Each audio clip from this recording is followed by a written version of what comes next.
नमस्कार, जोहार। यही चलते हैं झारखंड की ताजा खबरों की ओर। लेकिन उससे पहले अगर आपने अभी तक इस चैनल को सब्सक्राइब नहीं किया तो कर लें, जिससे कि आपको झारखंड की ताजा खबर रोजाना मिलती रहे।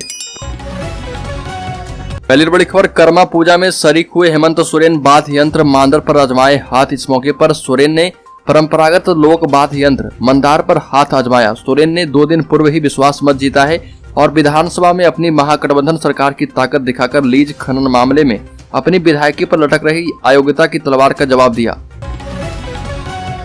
अगली खबर, सेना की ओर से इन दिनों राजधानी के मोरहाबादी मैदान में अग्निवीरों की बहाली की जा रही है। इस बहाली में भाग लेने के लिए राज्य के कोने कोने से युवा पहुंच रहे और उनके पास इसमें भाग लेने के लिए जरूरी दस्तावेज भी हैं, लेकिन बाढ़ पार्षदों के रूखे व्यवहार और लापरवाह रवैये के कारण राजधानी के ही युवा इस बहाली के लिए जरूरी दस्तावेजों की बाधा पार नहीं कर पा रहे। दरअसल अग्निवीर योजना के तहत सेना की बहाली में शामिल होने वाले युवाओं को जाति, आवासीय चरित्र सहित अविवाहित होने का प्रमाण पत्र साथ में लेकर आना है। बहाली निदेशक का कहना है कि उक्त प्रमाण पत्रों को मुखिया, सरपंच अथवा अपने क्षेत्र के वार्ड पार्षद से अभी प्रमाणित करवा कर लाना है और जिन अभ्यर्थियों के पास उपरोक्त प्रमाण पत्र नहीं होंगे उन्हें बहाली में शामिल नहीं किया जाएगा। अगली खबर, फिर से आंदोलन की तैयारी कर रहे झारखंड के पारस शिक्षक 4% वेतन बढ़ोतरी मामले में अब भी कार्रवाई नहीं हुई। वेतनमान की मांग को लेकर राज्य के पारस शिक्षक यानी सहायक अध्यापक फिर से आंदोलन की तैयारी कर रहे। 11 सितंबर को सामुदायिक सहायक अध्यापक संघ एवं झारखंड राज्य सहयोगी शिक्षक संघ की संयुक्त बैठक होगी। शिक्षक विधानसभा मैदान में जमा होंगे। बैठक में पारस शिक्षक वेतनमान को आगे लेकर आगे की रणनीति तैयार करेंगे। विनोद तिवारी एवं विनोद बिहारी महतो ने बताया कि बैठक में शिक्षकों के लिए बनाई गई सेवा शर्त रूलबुक के अनुरूप अब तक हुई कार्रवाई एवं वेतनमान की मांग पर विचार किया जाएगा। सेवा शर्त रूलबुक में 4% मानदेय बढ़ोतरी की बात कही गई थी, पर अब तक इस मामले में कोई कार्रवाई नहीं की गई। अगली खबर, देश की सबसे बड़ी gas company Indian oil corporation limited के गैस सिलेंडर की बुकिंग में दिक्कत आ गई है। 2 दिनों से सॉफ्टवेयर अपग्रेडेशन के कारण सिस्टम काम नहीं कर रहा है। इसका सीधा असर डिस्ट्रीब्यूटरों की बुकिंग एवं सप्लाई पर पड़ रहा है। जमशेदपुर में 2 दिनों से लगभग 20 से 22 हजार उपभोक्ताओं का बुक कराया हुआ गैस सिलेंडर नहीं मिल पा रहा। त्योहारी सीजन आते ही गैस सिलेंडर की किल्लत शुरू होने से उपभोक्ताओं को टेंशन होने लगी है। इससे गैस की कालाबाजारी अभी से शुरू कर दी गई है। अगली खबर, महिला थाना प्रभारी रूपा तिर्की आत्महत्या मामले की जांच के लिए साहिबगंज पहुंची सीबीआई की टीम। साहिबगंज की महिला थाना प्रभारी रूपा तिर्की आत्महत्या मामले में सीबीआई की जांच शुरू हो चुकी है। इसी कड़ी में तड़के 4 बजे सीबीआई की टीम साहिबगंज पहुंची। सीबीआई की 2 सदस्यीय टीम आत्महत्या मामले में जांच पड़ताल करेगी। बताते चले कि झारखंड हाईकोर्ट ने इसे रेयरेस्ट ऑफ रेयर केस मानते हुए सीबीआई जांच के आदेश दिए थे। इसके बाद सीबीआई की ओर से जांच शुरू किया गया। इससे पूर्व सीबीआई की टीम ने रांची में भी इस मामले की जांच की थी। इसके बाद अब साहिबगंज पहुंचकर जांच की प्रक्रिया शुरू करेगी। अगली खबर, झारखंड के सबसे बड़े अडानी पावर प्लांट में दिसंबर से होगा उत्पादन। राज्य को मिलेंगे 400 मेगावाट बिजली। गोड्डा में बन रहे अडानी पावर प्लांट से 16 दिसंबर से बिजली का उत्पादन आरंभ हो जाएगा। यहाँ पर 800 मेगावाट की 2 यूनिट पावर प्लांट का निर्माण हो रहा। अडानी ग्रुप के चेयरमैन गौतम अडानी ने बांग्लादेश की प्रधानमंत्री शेख हसीना से मुलाकात के बाद तिथि की घोषणा कर दी है और ये भी कहा कि 1600 मेगावाट गोड्डा पावर प्रोजेक्ट और बांग्लादेश के लिए डेडिकेटेड ट्रांसमिशन लाइन को 16 दिसंबर 2022 को चालू करने के लिए प्रतिबद्ध है। अडानी पावर झारखंड के head corporate affairs doctor Amitabh Prasad ने कहा कि 16 दिसंबर को 1 यूनिट से 800 मेगावाट बिजली उत्पादन होने लगेगा और यह बिजली बांग्लादेश भी भेजी जाएगी। अगली खबर, रांची रेलवे स्टेशन पर लगा एक स्टेशन एक उत्पाद योजना का स्टॉल। हाथ से बुना थैला, जूट बैग समेत मिलेगा सामान। केंद्रीय बजट में घोषित एक स्टेशन एक उत्पाद योजना के अंतर्गत रांची रेल मंडल की रांची स्टेशन पर योजना के 7वें चरण 4 के अस्थायी स्टॉल का शुभारंभ कर दिया गया है। बुंदेलखंड महिला विकास संगठन बरवाडीह झारखंड के द्वारा हस्तशिल्प कला, हाथ से बुने हुए थैले, विभिन्न प्रकार के जूट बैग, जैविक उत्पाद में आयुर्वेदिक पाचक चूर्ण एवं 14 प्रकार की अचार जैसे आमला, गाजर, करेला, आम आदि का स्टॉल लगाया गया है। साथ ही साथ विभिन्न उत्पादों की प्रदर्शनी सह बिक्री केंद्र का 15 दिवसीय अस्थायी स्टॉल भी लगाया गया है। अगली खबर, झारखंड में पिछड़े वर्गों को 27% आरक्षण। हेमंत सरकार ने शुरू की प्रक्रिया। झारखंड में एक बार फिर से पिछड़ा वर्ग यानी ओबीसी के लिए आरक्षण का मामला सुर्खियों में है।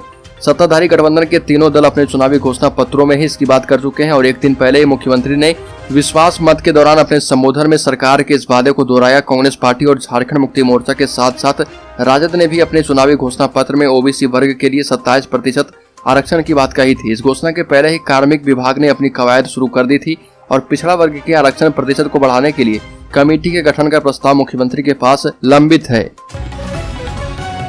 अगली खबर, झारखंड के चतरा जिला के वशिष्ठ नगर थाना क्षेत्र के करीब आधा दर्जन गाँव में मतांतरण का खेल चल रहा है।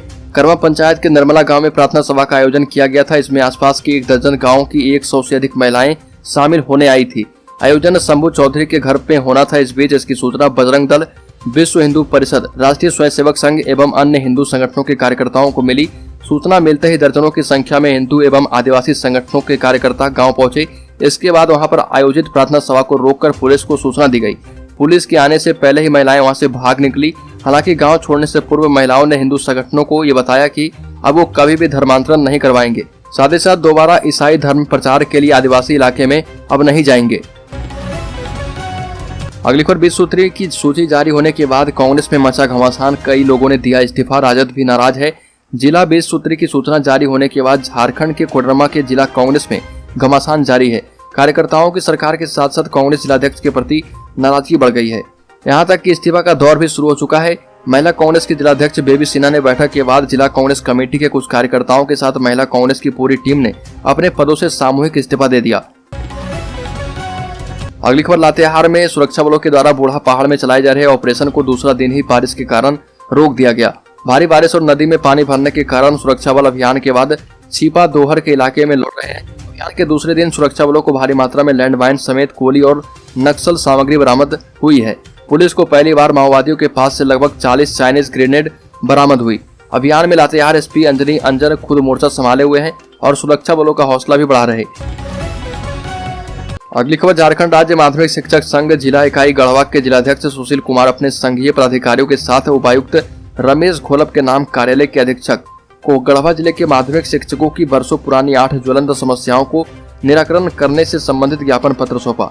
जिलाध्यक्ष सुनील कुमार ने बताया कि गढ़वा जिले के विभिन्न उच्च विद्यालयों में लगभग 500 शिक्षक वृंद कार्यरत हैं। वर्ष 2019 में सर्वाधिक संख्या में माध्यमिक शिक्षकों की नियुक्ति हुई है।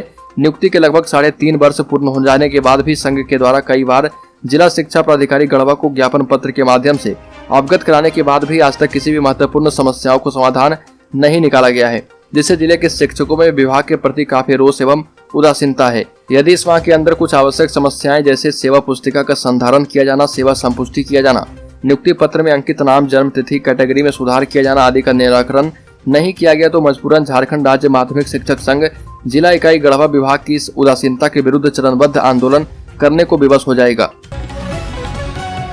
अगली खबर राज्य में सूखे की घोषणा को लेकर फंस रहा मामला। राज्य में पहली बार ऐसी स्थिति बनी है कि वर्षों के अभाव में राज्य के अधिकांश क्षेत्रों में बिचड़ा ही नहीं तैयार हुआ। एक बड़े क्षेत्र में या तो किसानों ने बिचड़े ही खेत में नहीं डाले हैं या जो डाले भी गए उनमें से अधिकांश सूख गए। इस स्थिति में सूखा कैसे घोषित हो, इसको लेकर मंथन चल रहा। आमतौर पर सूखे की घोषणा इस बात को लेकर होती रही है कि पानी नहीं होने से लगी फसल नष्ट हो गई। इस बार यह स्थिति नहीं है। फसल लगने के बाद वर्षा के अभाव में नष्ट हो जाने पर फसल नुकसान राहत मुआवजा किसानों को देने का प्रावधान है। इसके लिए सुखाड़ की घोषणा होती है। लगी फसल पानी के अभाव में सूख जाती है तो ये माना जाता है कि किसानों की फसल जो है नष्ट हो गई। इसके लिए मुआवजा भी मिलता है। वैसे राज्य सरकार ने इस स्थिति से निपटने के लिए अधिकारियों को कार्य योजना तैयार करने को कहा है। इस पर 12 सितंबर को मुख्यमंत्री की अध्यक्षता में होने वाली राज्य आपदा प्रबंधन प्राधिकार की बैठक में अंतिम रूप से निर्णय लिया जाएगा। अगली खबर अनिवार्य मतदान विधेयक 2022 पर राष्ट्रपति द्रौपदी मुर्मू ने संविधान के अनुच्छेद 117 के खंड 3 के अंतर्गत विचार करने की अनुशंसा की है। भाजपा सांसद दीपक प्रकाश ने 22 जुलाई को राज्यसभा में एक निजी विधेयक के माध्यम से यह प्रस्ताव दिया था। राज्यसभा सचिवालय के अवर सचिव आशीष देशराज ने दीपक प्रकाश को पत्र भेजकर यह जानकारी दी है। दीपक प्रकाश ने कहा कि देश में अनिवार्य मतदान समय की मांग है। सरकार की हर संभव कोशिश के बावजूद औसतन 60% तक मतदान होता है। ऐसी परिस्थिति में देश के सभी नागरिकों के लिए मतदान करने की अनिवार्यता को लेकर ऐसे विधेयक की जरूरत है। दीपक प्रकाश ने कहा कि विधेयक में मतदान नहीं करने वाले मतदाता को जुर्माना के तौर पर 500 रुपये या 2 दिन कारावास, राशन कार्ड की जब्ती की बात है। सरकारी कर्मियों के द्वारा अकारण मतदान में शामिल नहीं होने पर 10 दिन के वेतन पर रोक अथवा पदोन्नति में 2 वर्ष के विलंब की सजा के प्रावधान का भी उल्लेख है।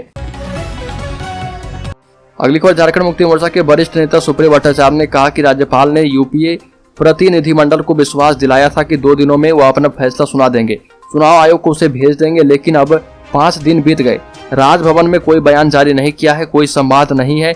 अब भी तो राज्यपाल को स्थिति स्पष्ट करनी चाहिए, बताना चाहिए कि उन्होंने फिर निर्वाचन आयोग को कोई पत्र भी लिखा है क्या। सुप्रियो ने फिर से आरोप लगाया कि घटनाक्रम यही दर्शाता है कि चुनाव आयोग अपना हर काम भाजपा सांसद से पूछकर करता है। झारखंड मुक्ति मोर्चा के प्रवक्ता सुप्रियो भट्टाचार्य ने कहा कि चुनाव आयोग अपनी गोपनीयता बरकरार नहीं रख पा रहा। चुनाव आयोग का पत्र भाजपा सांसद निशिकांत दुबे के हाथ में पहुंच जाता है और ये संयोग नहीं हो सकता। अगली खबर, मछली उत्पादन में जामताड़ा नहीं बन सका आत्मनिर्भर। जामताड़ा जिला पश्चिम बंगाल से सटे होने की वजह से क्षेत्र में मछली प्रेमियों की भारी तादाद है। ऐसे में जामताड़ा जिला मछली उत्पादन के क्षेत्र में आत्मनिर्भर बने, इसके लिए विभाग के द्वारा लगातार प्रयास किया जा रहा, मगर जामताड़ा जिला मछली उत्पादन के क्षेत्र में आत्मनिर्भर नहीं बन पा रहा। जामताड़ा जिला में आज भी आंध्र प्रदेश से मछली मंगाया जा रहा, जिससे जिले में प्रतिदिन 4 पिकअप वैन मछली आयात किया जाता है, जो धनबाद के रास्ते मिहिजाम पहुंचती है। यहाँ से जिले के विभिन्न क्षेत्रों में सप्लाई की जाती है। जामताड़ा जिले का मछली के उत्पादन में आत्मनिर्भर नहीं बन पाने का सबसे प्रमुख कारण यह है कि तालाबों में बारिश का पानी नहीं भर रहा। अगली खबर, जामताड़ा में अपनी मांगों को लेकर प्रशिक्षित सहायक अध्यापक संघ ने जामताड़ा में की गई बैठक में कहा कि प्रमाण पत्र सत्यापन के नाम पर सहायक अध्यापकों का मानदेय रोकने वाले प्राधिकारियों पर अविलंब कार्रवाई हो और प्रमाण पत्रों की जांच न होना। सहायक अध्यापक दोषी न होकर जिले और राज्य के ही तानाशाही प्राधिकारी हैं, इसलिए इनका वेतन रोककर इन पर विभागीय कार्रवाई होनी चाहिए और यथाशीघ्र सहायक अध्यापकों को 2 माह का मानदेय निर्गत किया जाना चाहिए।